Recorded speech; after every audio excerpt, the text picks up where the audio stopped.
I'm going to check it next time. Thermodynamics.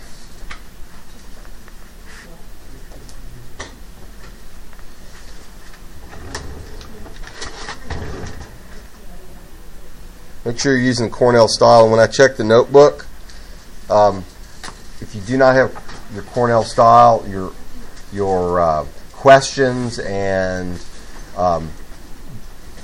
drawings and maybe explanations of the notes to yourself in the left-hand column and summary at the bottom, it's 10 points off right off the top. If you don't have the reading, it's another 10 points off. So maximum you can get to an 80 if you haven't done all of the reading, and every page on your right side has got the Cornell Style. Okay? All right, temperature.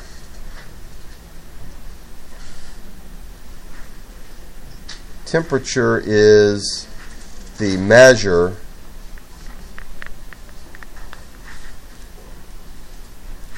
of the average kinetic energy of a substance.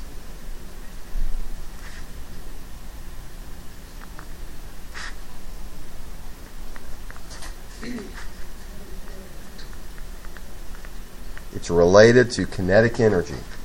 Now, I can have a thimble that has water in it that's boiling, 100 degrees Celsius, and I can have a pot full of water boiling at 100 degrees Celsius. Both have the same average kinetic energy. But which one has more kinetic energy at the molecular level? The pot. Why? You got more particles. So keep that in mind. This is the average, and it's not dependent on the amount of material that you have. Thermal energy.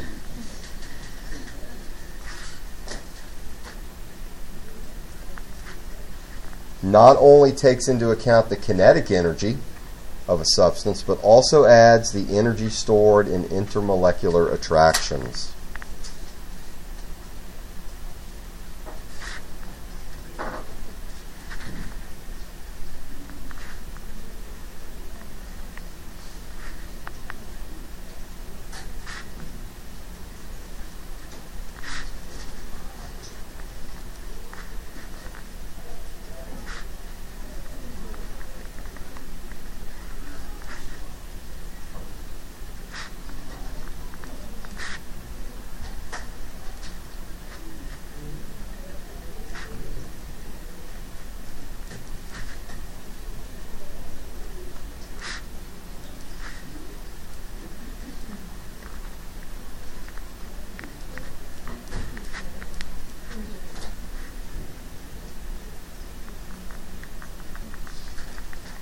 So this intermolecular attraction energy is not bond energy.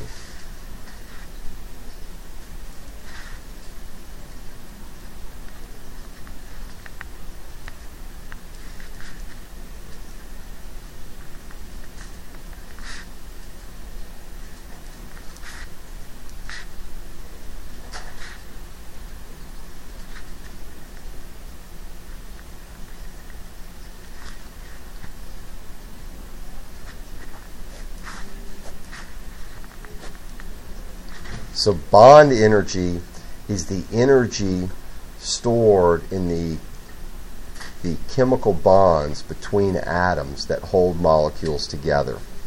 Those energies are very big because the forces holding atoms together in a molecule are very, very strong. They're so strong that you need a chemical reaction to take place to break the atoms apart.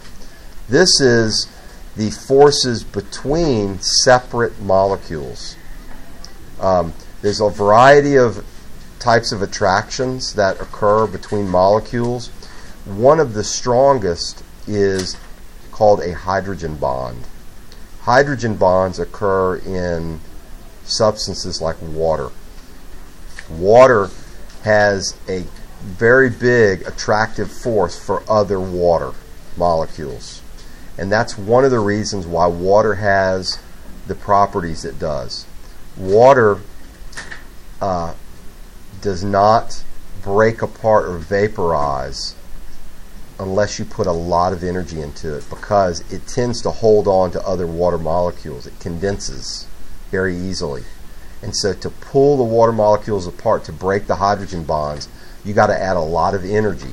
You got to have a lot of kinetic energy. The particles have to be moving really fast, and they have to have really massive collisions in order to send the water molecules apart from each other.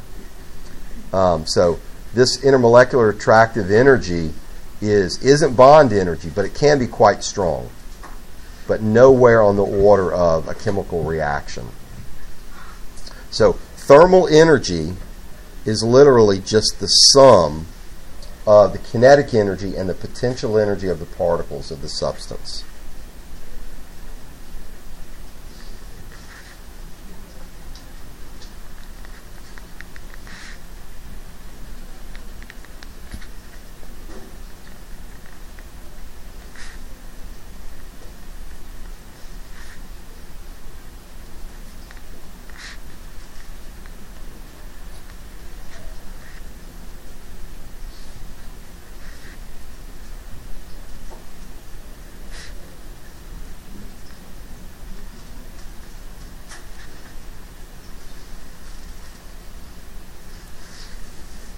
We're going to flip over to the left side, and we're going to do a diagram and show a representation of the kinetic and the potential energy.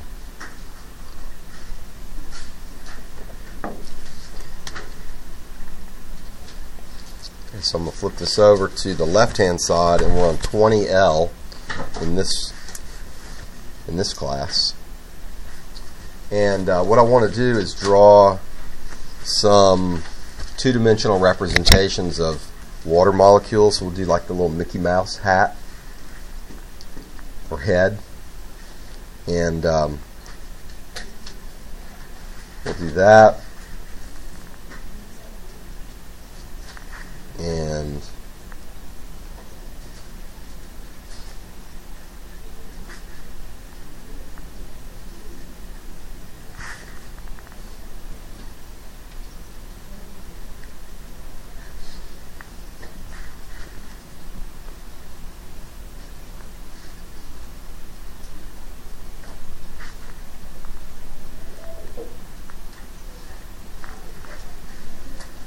that's enough particles. Got a couple close, a couple far away. And I'm going to draw arrows just kind of representing these random movements of the individual particles.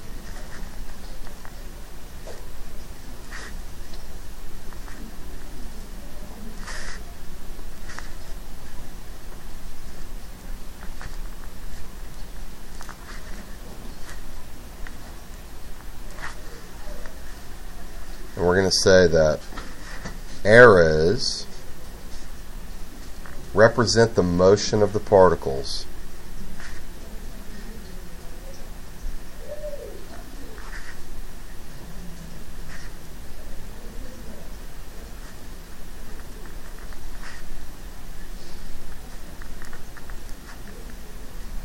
This motion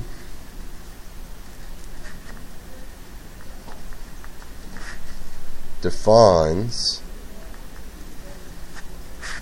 the kinetic energy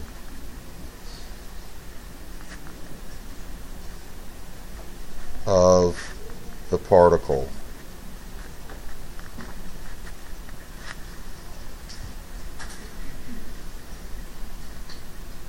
Now, these water molecules have hydrogen bonds, so you know that the electronegativity of the water molecules is different on different parts, right? We have the water or the hydrogen is weak. It has a small nucleus, and it doesn't pull very hard on the electrons.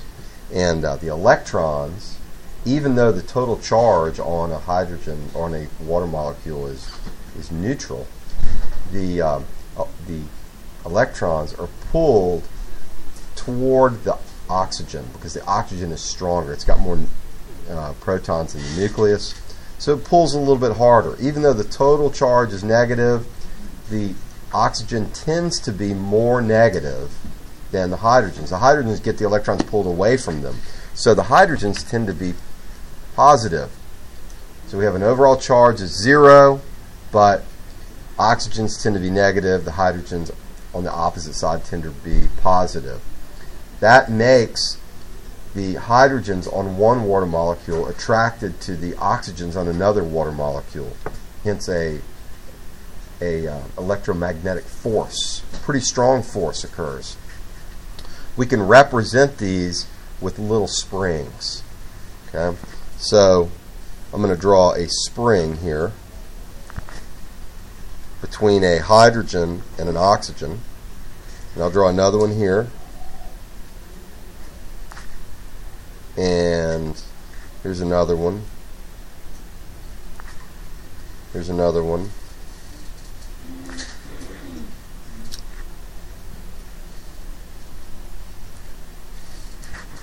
And just fill in the whole thing with springs, attracting the different particles that are close by. This is what holds the water together. When you put a drop of water on the table, it stacks up. It's pretty tall, the drop is. If you ever wonder why doesn't water, if it can flow, why doesn't it flow until the layer of water is a single atom thick? That would make sense to me. If I had a bucket of marbles and I put them on the table and I poured them on the table, I would have one layer of marbles. There would be no marbles stacked up. Why doesn't water do the same thing? They're separate particles. It's because of these attractive forces. Water's got really strong attractive forces, so the water molecules can stack up high. If you put a drop of oil on your table, it won't stack up as high because the attractive forces between the oil molecules are not as strong as between water molecules. Okay. So we're going to say something about the springs. The springs represent intermolecular forces.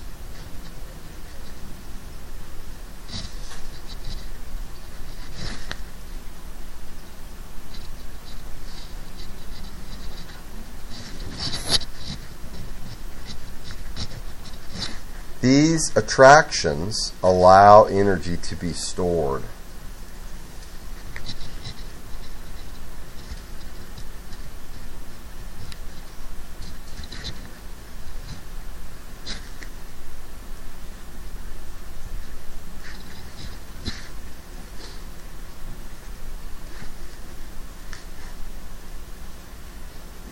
If I want to pull two water molecules apart, I got to do work.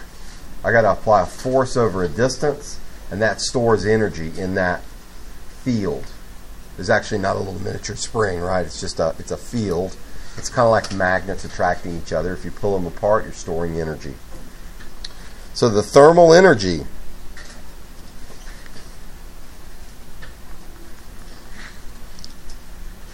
is the sum of kinetic and potential energies.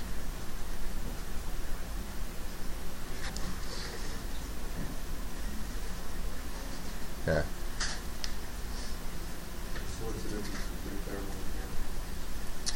Mechanical energy is the macroscopic energy of position relative to a gravitational field, also elastic, and the macroscopic motion. So one example would be if I take this Elmer's glue and I measure the temperature, it's above 0 Kelvin. So there is kinetic energy. The particles are moving here. You can't see them because their movement is relative to their size, right? Their size is really invisible to us, right? Because it's so small, right? So they might move back and forth the width of each particle. That's movement, and so that's kinetic energy. But if I take this Elmer's glue and I throw it across the room, it also has translational motion. That's all of the particles moving in generally the same direction at the same time. And so that kinetic energy is different than the kinetic energy of the individual molecules. Okay? So that's a good question. So we have to think of this in terms of kind of a microscopic view of the particles. So here's the thing. Water is this special case where it has these really strong attractive forces. And there are other substances like this. But water is one that, is so important for life on Earth. And so we spend a lot of time investigating it. And it has this ability to absorb a lot of heat. Like I can put it in my radiator in my car, and my engine gets really, really hot. And I have water channels that flow through the engine that take that heat, and the water absorbs it. But the temperature of the water doesn't go up much. Now, if we're dumping a lot of thermal energy into the water, and the temperature is not going up much, where is that thermal energy going? Into the room? No, it's into the water. Oh. But where is it going in the water if it's not speeding the particles up? Because remember, temperature is the average kinetic energy. So if you have a high temperature, that means your particles are moving fast. Water molecules, when you dump a lot of energy into them, the energy seems to just go away. It doesn't, but it doesn't go into the kinetic energy of the water. Some of it does, but a lot of it goes somewhere else. What? Bingo. It goes into potential energy. The water molecules change their position. They contract and expand these invisible springs, right? And energy is stored there. Water has this unique ability to store a bunch of energy in the intermolecular forces, and so it's special. Its temperature doesn't go up much. And that's useful. And it's useful for one thing, is for cooling things. Okay, so here is one last question, and then we're going to go do our lab. Which has more thermal energy?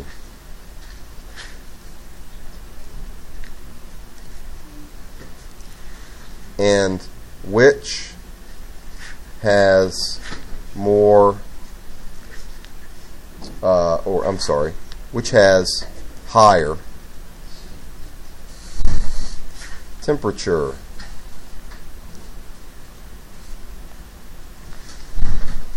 And what's the difference?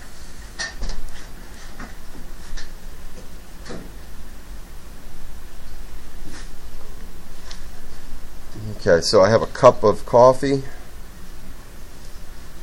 and it's coffee at 100 degrees, boiling. Boil the water, and we made the coffee.